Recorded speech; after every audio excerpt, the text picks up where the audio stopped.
Hi, I'm Dr. Kamala Patton, Superintendent of Collier County Public Schools.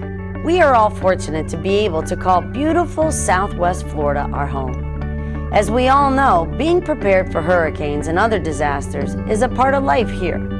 Having a family disaster plan is important, as is the responsibility we have to care for our neighbors during times of trouble. In Collier County, our public school facilities are used as shelters during disasters, and we all have a role to play in making sure those seeking shelter are well cared for and treated with dignity and respect. Thank you for all your dedication to our emergency sheltering mission and for all you do each day in our schools and in our community.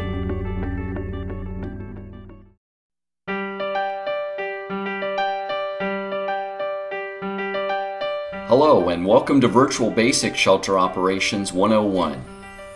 The purpose of this video is to give you a basic overview of emergency shelter operations and a clear understanding of your role in a shelter. By learning more about shelter staff roles, setup, logistics, assisting those with disabilities, and proper communication with other responders, you will be able to confidently work with others to support a safe and successful shelter operation.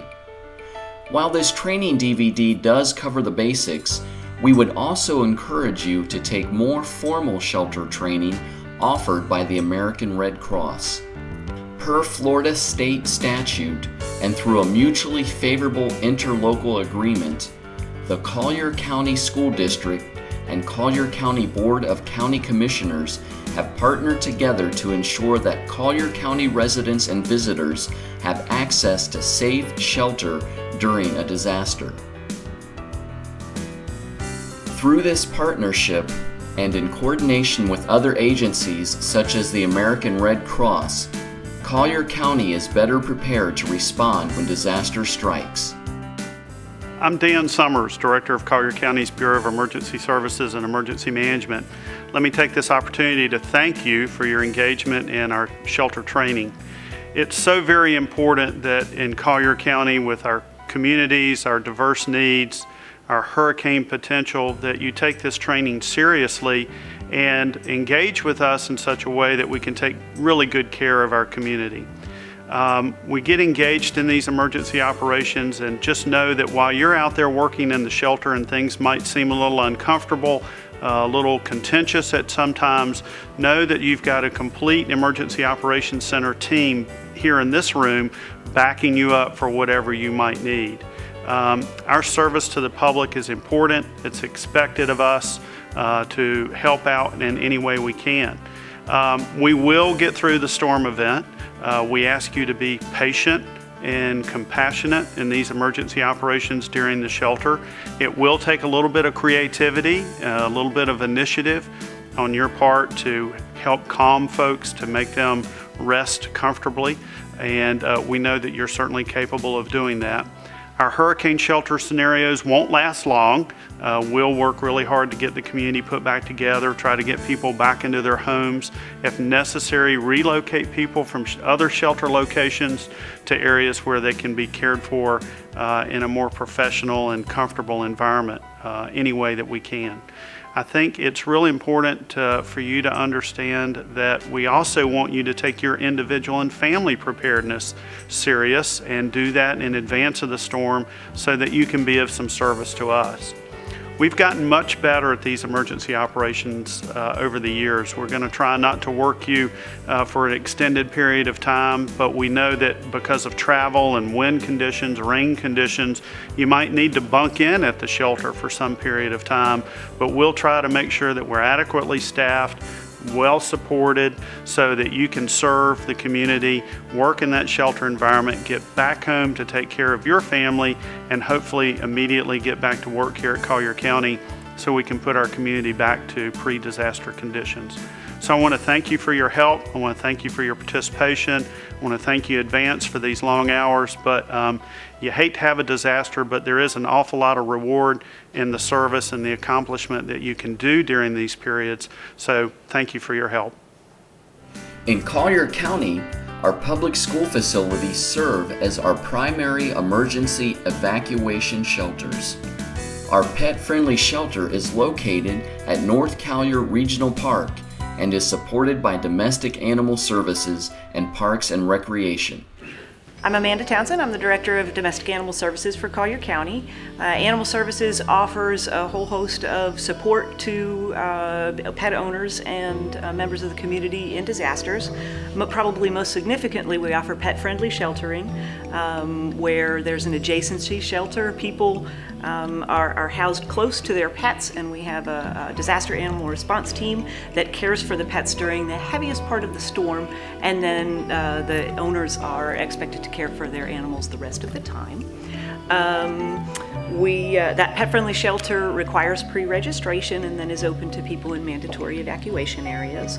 Pets must be current on their vaccination and their licenses, and the animal owners are expected to bring all of the supplies, medications, etc. that the pet will need during the stay at the shelter. Ways that staff can get involved, of course, in helping sheltering. Our disaster animal response team has specialized training offered by the State Animal Response Coalition. We offer those trainings about once a year, so if staff were interested in becoming a member of the DART team, the Disaster Animal Response Team, they could do so by contacting us here at Animal Services.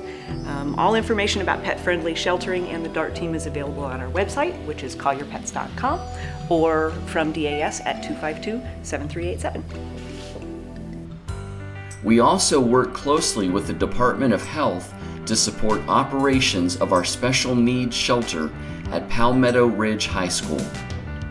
The following video will include basic information that will allow you to safely and effectively operate and staff an emergency shelter, and to work as a team to meet the needs of people displaced as a result of a disaster.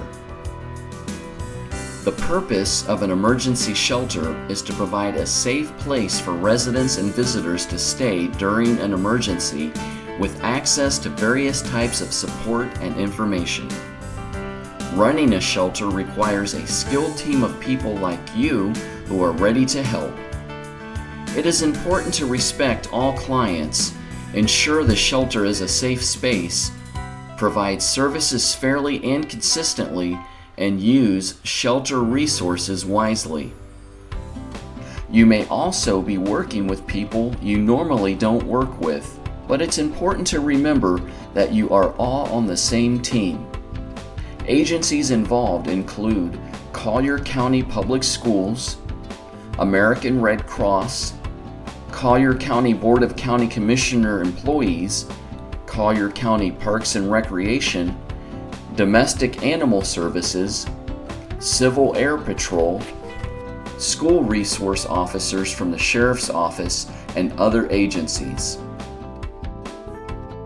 In Collier County, we strongly encourage residents located in evacuation zones to stay with friends or family outside of the risk area. Hotels and motels outside of the risk area are also good options for those evacuating. If residents are unable to stay with friends and family or in a hotel outside of the risk area, they may choose to go to a public emergency shelter. When a disaster is threatening, Emergency Operations Center staff, in coordination with school district leadership, will determine what shelters will be open to the public. These decisions are made after discussion with other interested parties as well. Close coordination with the National Hurricane Center, the National Weather Service in Miami, and other mass care agencies is vital to making appropriate shelter decisions. Our public shelters are all listed online and in various preparedness literature. But remember that not all of these shelters will be opened for each storm. Once shelter opening decisions are made, pre-designated shelter staff will be informed of the decision and asked to report to their assigned shelter. It is important to make sure that your family disaster plan is in place before a disaster strikes Collier County. Decisions to close a shelter after the disaster will also be coordinated through the EOC in coordination with the school district. In the following section, we will briefly discuss shelter staff roles: shelter management, registration, feeding, main floor dormitory management, volunteer recruitment, and logistics. This should give you a good overview of how a shelter is structured and allow you to better understand roles and responsibilities of shelter staff. While there are different staff roles outlined in this training, keep in mind that in an actual shelter environment, everyone works as a team to accomplish the mission to keep residents safe and comfortable. The shelter manager provides supervision and administrative oversight for all shelter operations. This person ensures that the needs of shelter occupants are being met. He or she is in charge of making sure the other shelter staff roles are being filled and maintains communications with school district and emergency operations center staff. Part of this communication involves reporting shelter counts back to the Emergency Operations Center in order to determine when the shelter will reach capacity. The shelter manager is responsible for scheduling and leading shelter staff meetings, briefings with shelter residents if appropriate, establishing shifts for shelter workers, and working with all other shelter staff to ensure a smooth shelter operation. Once shelter staff arrive at the shelter, the manager should assign the following roles: registration, feeding, main floor dormitory management, volunteer recruitment, and logistics. Additional staff can be assigned to roam and support shelter residents or other shelter staff. The shelter manager has responsibility for all those in the shelter and for requesting additional support from the Emergency Operations Center when needed. The shelter manager is also tasked with reporting shelter count numbers back to the district school representative in the County Emergency Operations Center. This should be done frequently at the start of the incident, then at least 2 times a day as the shelter population levels off. Hi, my name is Frank Cellino. I'm a volunteer shelter manager for the Red Cross in Collier County. I'm a shelter manager for the Red Cross, and I'm here today to explain the roles and the responsibility of what a shelter manager does for the American Red Cross. The shelter manager is basically the mayor of a small town. He's responsible for the total operations of a shelter. Once they get there, the shelter manager assumes responsibility for everybody that shows up. That's to include the school personnel, the custodial personnel, the police, the nurses, anybody that's going to help the operation. Initially, you'll have to walk through the gym. You'll have to make sure that everything, the cots are in place, that the food services have been notified and that food is going to be available. And the first thing you need to do is set up your sign-in desk, which you'll usually assign 3 to 5 people to, and everybody that comes into a shelter has to be registered. They look to you as a leader, someone to go to and expect guidance and safety from. And quite frankly, literally, you are in charge of that facility for the safety and the welfare of 500, 600, 700 people. You will get a mix of people into shelters. I have personally gone to Immokalee the last 2 or 3 times, and you clearly get families, you get older people, you get people that don't have shelters at all, no place to live, and they will all come in. So you have to be prepared to deal with a myriad of people that will be coming into the shelter. You have to coordinate with the food services, get on a schedule, decide what time people are going to eat. Lunch, breakfast, dinner. Generally, the schools have been fantastic. We have never had a problem with meals, with the schools supplying meals. It's very orderly. Clearly, you will find everybody that's in the shelter is very cooperative. I've probably done 5 shelters, and it's amazing how cooperative and how willing people are to work with you and how they take your guidance and leadership, and they will respond to anything you ask them to do. And then at some point in time, the word will be given that the crisis is over and you can close the shelter. You have to get everybody together. You have to keep those lines of communication between the staff, my staff, or the shelter staff, and the employees there. You have to tell them to the best of your knowledge what's going on. You have to walk around, you have to circulate, you have to reassure people that everything is okay and that when it's over they will all be released. When it's released, that can also be a time of trying to break down the beds and clean up, pull up the mats, and put the school back in the shape that it was in. Registration staff are responsible for ensuring that persons entering or leaving a shelter go through the registration process. Without complete, legible, and accurate information about the residents of the shelter, our ability to provide needed services is impaired. We'll discuss the county's disaster response units, or DRUs, later, but all DRUs come equipped with administrative supplies and registration forms. To assist with registration, tables and chairs should be set up near the shelter entrance so that those entering can fill out the form and be directed to the main shelter area.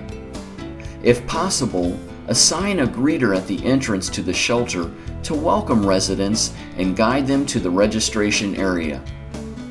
Keeping a good count on how many are in the shelter will also allow the shelter managers and those in the Emergency Operations Center to determine if other shelters need to be opened. In addition to the shelter registration staff sitting at the registration table, there will also be representatives from the Collier County Sheriff's Office. Their role will be to ensure that those entering the shelter do not have criminal records that would preclude them from staying in a shelter environment. The location of the registration table will be different at each shelter depending on the layout, but generally should be located at the entrance to the shelter. Once each individual or family has filled out a registration form, they can be directed to the main shelter area. My name is Lieutenant Tony Rapicki with the Collier County Sheriff's Office, and I'm here today to explain our role at the shelters. The primary reason why we're at the shelters is to provide safety and security for the residents. Another role of our officers in the shelter is to provide that officer presence. It also acts as a deterrent for anyone that wants to come into the shelter to do any criminality in there.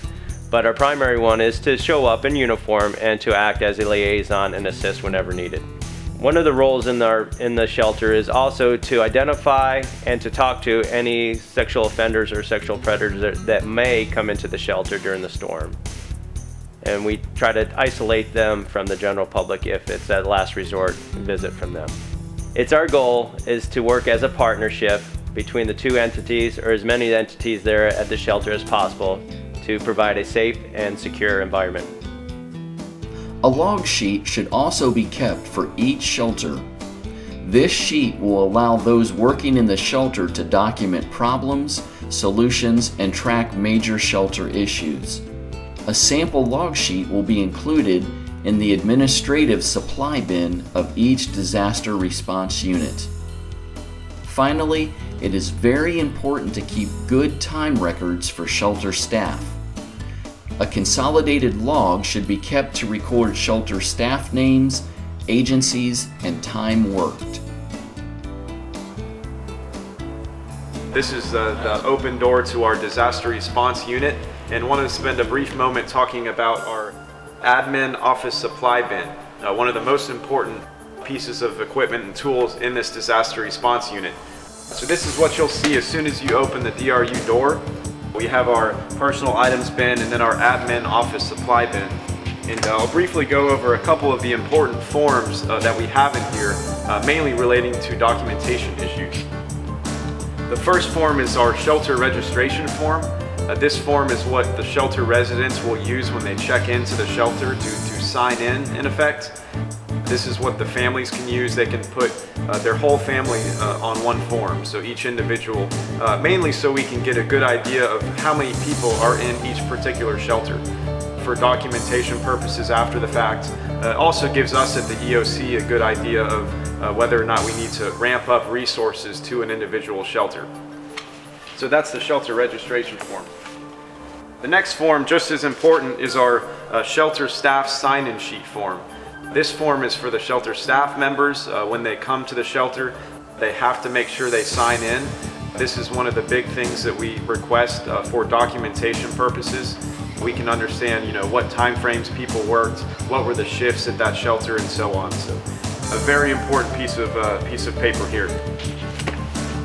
And the last form we'll discuss here is our activity log. It's also called an ICS 214. This is a standard form nationwide that emergency management personnel use to track their activities during a particular event. So as you can see here, you can put in the name of the event, the date, and really it tracks your day-to-day activities. At the shelter, for example, you could log when the shelter opened on this form, when the shelter closed, shelter counts, numbers of people at shelters at particular times, and also any other big events that would occur at a shelter. Things like law enforcement issues, meal counts, number of people coming in and out, any other big important issues that occur at the given shelter. So that's our admin supply bin. Again, probably one of the first things you want to notice and pull out when you open the shelter. And again, it relates to our important role when we document all these activities. The feeding operation in a short-term sheltering operation is managed by Collier County District Schools Nutrition Services. Contracts currently in place will provide each shelter resident with a small breakfast, lunch, and dinner each day. Water and juice will also be provided. Nutrition Services staff from Collier District Schools takes the lead in preparing and serving this food, but shelter staff should be assigned to assist with this coordination. Assistance serving the meals may be needed, and this is a good opportunity to request volunteer support from shelter residents. It is also important to note how many meals were served each day. Keep in mind that shelter residents are instructed to bring basic food, water, and supplies to a shelter, and some of them should have their own food. Shelter staff should coordinate to establish meal times in each shelter. The main floor of the shelter is the area where most shelter residents will be spending the majority of their time. Those assigned to main floor management should be responsible for setting up cots, coordinating with team members for blankets, comfort kits, and other items if available and necessary. This area is also known as the dormitory area, and the layout of the main shelter area will vary by facility. Once registered, they can walk to this area and set up any cots, sleeping bags, or supplies they brought with them. Cots, mattresses, and other supplies available in the disaster response units can also be set up here. Staff working in this area should monitor the main floor of the shelter and report any significant issues to the shelter manager. In this area of the shelter, there will most likely be a good amount of interaction with shelter residents. Staff should be as helpful as possible to those shelter residents and work with them to provide a safe and comfortable environment. All reasonable efforts should be pursued to protect the school's property. One example of this would be placing floor covers on the gym floor if available. Logistics support coordinates providing needed supplies and equipment at the shelter, ensuring that the facility and equipment remains in good condition. Those working in logistics will work with other shelter staff to manage resources contained in the Collier County Emergency Management Disaster Response Units, or DRUs. The DRUs are logistical supply trailers that contain items such as sleeping mats, cots, small generators, portable air conditioning units, first aid kits, blankets, green vest for shelter workers, and many other items. Each DRU is set up the same way and contains similar supplies. Pending availability, shelters that are opened will each receive one DRU. Most of these DRUs will be pre-positioned at schools before the peak of hurricane season. When a storm threatens and shelters are opened, the DRUs will be moved from their locations in the school parking lots to a strategic location closer to the actual shelter building. The DRUs will be put into position by Collier County Emergency Management, Parks and Recreation, fire districts, or available school district staff. Each DRU has a combination lock on it for security purposes. If the code is not known by anyone in the shelter, it can be found by calling the district school's desk in the County Emergency Operations Center. Once ready to remove supplies from the DRU, it will be up to the shelter staff to determine what to provide to those residing in the shelter. Again, citizens are encouraged to bring their own supplies to shelters, and care should be given to distribute DRU materials to those who need them most. You do not have to completely unload the DRU when the shelter opens, unless you know for certain that the shelter will have a high capacity. As the shelter begins to demobilize, we ask that you assist in keeping accountability of the supplies to the extent possible and utilize the services of the volunteer evacuees to properly fold and stack the cots for ease of reloading back into the DRU. Please do the best you can to reload the supplies used back into the disaster response unit after the shelter residents have left.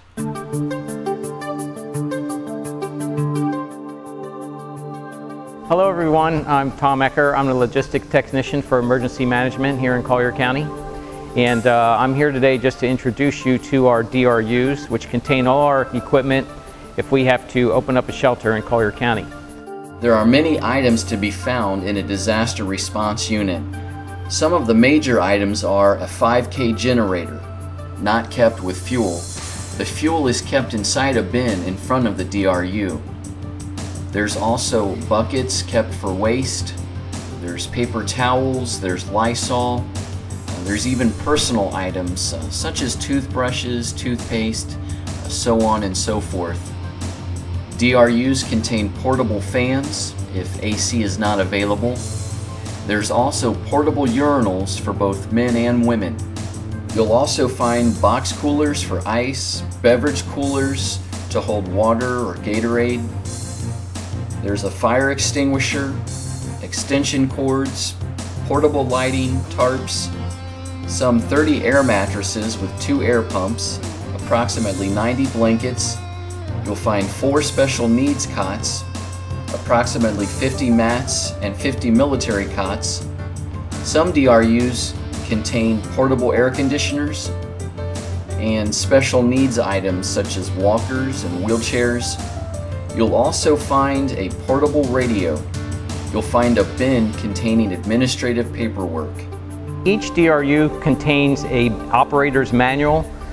In here you'll find positioning of where all the different equipment is on the DRU and where it goes when you put the DRU back together after shelter operations have been complete.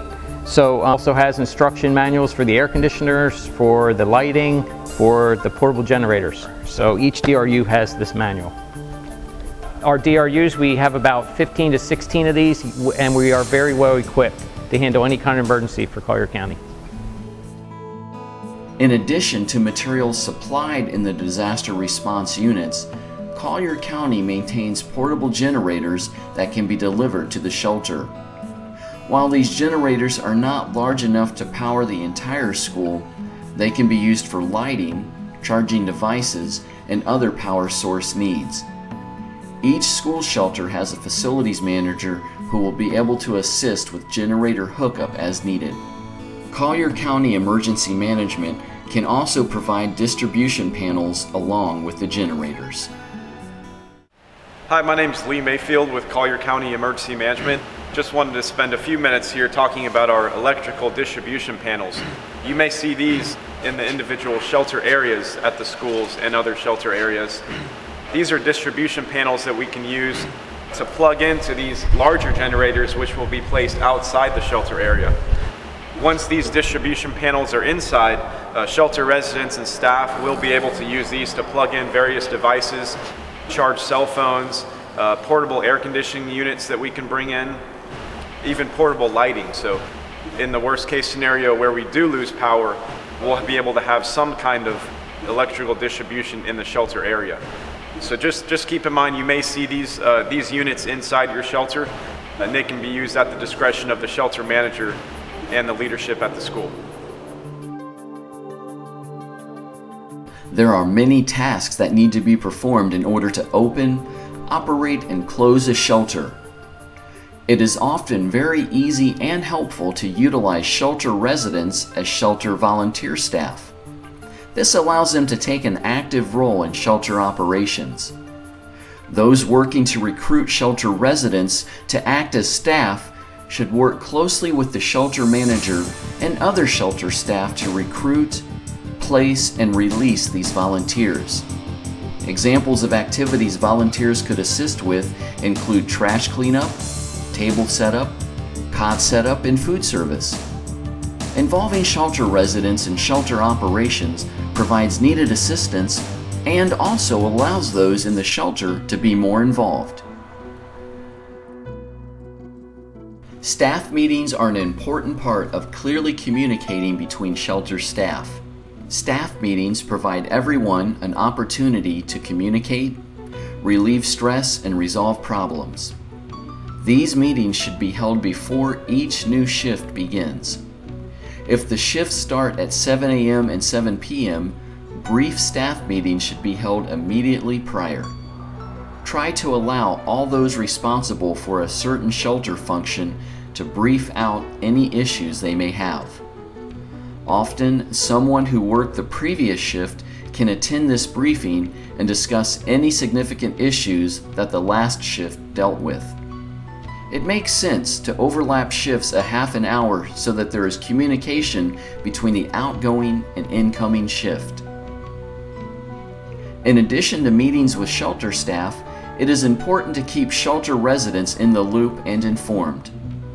Twice a day, or more if needed, take time to hold a meeting with shelter residents to relay important disaster information to them. These meetings become more important the longer a shelter is open. To further effectively communicate to those in the shelter, information bulletin boards can be used. Resident bulletin boards can be located in the registration area or recreation area. They can be used to post information such as news releases and other relevant disaster information. When residents or visitors with functional or access needs seek shelter at a shelter facility, it is important to work with them individually to assess their needs and to determine the best way to accommodate them. These people may use manual or motorized wheelchairs, crutches, canes or walkers, be blind or have vision impairments, be deaf or hard of hearing, having emotional, mental, or intellectual impairments, have difficulty communicating in English, or have a number of other conditions or combinations of conditions needing assistance. Many individuals find community shelter arrangements difficult and often frustrating. In all cases, coordination between shelter staff and the client will determine the solution that best meets the needs of the individual and other shelter residents. If someone checks into the shelter and acknowledges a functional or access need or disability, it is important to not turn that person away unless the need requires more advanced medical support. Collier County does have a shelter for those with special needs, but many with functional and/or access needs can manage with little to no issues in most shelters. Work with the client and his or her caregiver, be professional, and determine solutions that work for all involved. Creative solutions might include providing a wheelchair or walker to someone who has trouble walking, or providing a picture board or notepad to someone with a hearing impairment. These types of supplies are provided in the disaster response units. The American Red Cross has developed an online training entitled Serving People with Functional and Access Needs in Shelters. For more information on this free training, please contact your district school's EOC representative or Collier County Emergency Management. Emergency medical services will most likely not be staged at every shelter, but will be in the general area and able to respond to calls before the onset of strong winds. For a medical emergency, dial 911 as you normally would. In addition, the Department of Health is responsible for managing our special needs shelter for pre-registered clients with medical needs. Those with special medical needs should work with Collier County Emergency Management prior to a disaster to register for this shelter. My name's Jeff Welly. I'm one of the disaster preparedness planners at the Collier County Health Department. You may not be aware of it, the Health Department is statutorily mandated to staff the special needs shelter in the event of a disaster. The special needs shelter is a shelter of last resort for the community's most vulnerable population. That's adults and children with an underlying medical condition. They may need continuous oxygen therapy or other medical treatments that require an uninterrupted power source. That's what makes the special needs shelter unique. We have triple redundant electrical backup and an on-site electrician. Our primary site is Palmetto Ridge High School, and our secondary backup site is Golden Gate High School. We co-locate with the general population shelters. The general population shelters are usually in the auditorium or the gymnasium, and the special needs shelters are in the classroom setting. So if you're a school employee that works at Palmetto Ridge or Golden Gate High School, look for us, you'll see us on our specialized equipment. Household pets are not allowed at shelters. Service animals, however, are welcome at shelters. Service animals are different from household pets in that they are trained to perform specific tasks to assist those with disabilities. Shelter workers should allow the service animal to remain with the person with a disability at all times. For clients with service animals, you can offer a sleeping space in a separate room or a room with fewer people in it. People with allergies or a fear of animals should be directed to a space away from the service animal. Address with the individual the responsibility for feeding and care of their service animals. Discuss designating a dog relief area and provide disposal containers. When identifying service animals, shelter workers are allowed to ask the individual 2 questions. 1. Is this animal a service animal? And 2. What specific task is it trained to perform? Please take special care to ensure that service animals are accommodated at all shelters. Generally, it is not the role of the shelter staff to actively seek out the media for interviews. In most cases, it is best to refer media back to the Emergency Operations Center. However, staff may encounter the media while at the shelter. As far as the media is concerned, anyone working at the shelter may be perceived as a spokesperson, so the media may often seek information from anyone wearing shelter identification. If approached by the media, forward them to the shelter manager. If that is not possible, then respond courteously and cooperate if appropriate. Respond to the questions in a positive fashion, commenting only on the activities related to the shelter and available services. Speak only to the facts and refer other questions to the public information officers at the EOC. Speak clearly, think before you speak, and remember to adhere to client confidentiality. Confidentiality of the shelter evacuees is protected, so remember that video recording in the shelter by local press is prohibited. If the media desires to interview a shelter resident, have the shelter manager identify a family member volunteer to participate in that interview away from the shelter operations. A crucial role in emergency shelter operations is the ability to communicate back to the Emergency Operations Center. If you have a need for additional resources at your shelter, you will need to be able to reach out for support. If landline phones and cell phones go down, each disaster response unit contains a basic mobile radio unit. This unit is easy to use, has instructions written on it, and can be used to reach out to the County Emergency Operations Center. The school district may also have their own radio system available for use. This is another one of our important tools in the disaster response unit. It's our radio communications unit. As you can see, these boxes are in each DRU. The yellow and black toolbox, you'll notice, usually up in the front of the disaster response unit. In the circumstance that we do lose power or communications, cell phones, internet, regular phones, we do have these in the disaster response units to be used as backups. These are very simple systems that are easy to use. All you have to do is plug it in, turn it on, and this magnet sticks on the outside of a file cabinet or a ceiling or something like that so you can get better coverage. So that's our radio unit. Again, worst case scenario, we don't have any communications ability. You can use this radio to connect to the Emergency Operations Center. The school district may also have their own communications radios and units also. So, another good tool that we have just in case. In addition to reaching out to the EOC as needed, it is also important to track and report the number of residents in the shelter. These numbers should be reported at least twice daily and more often at the initial opening of the shelter.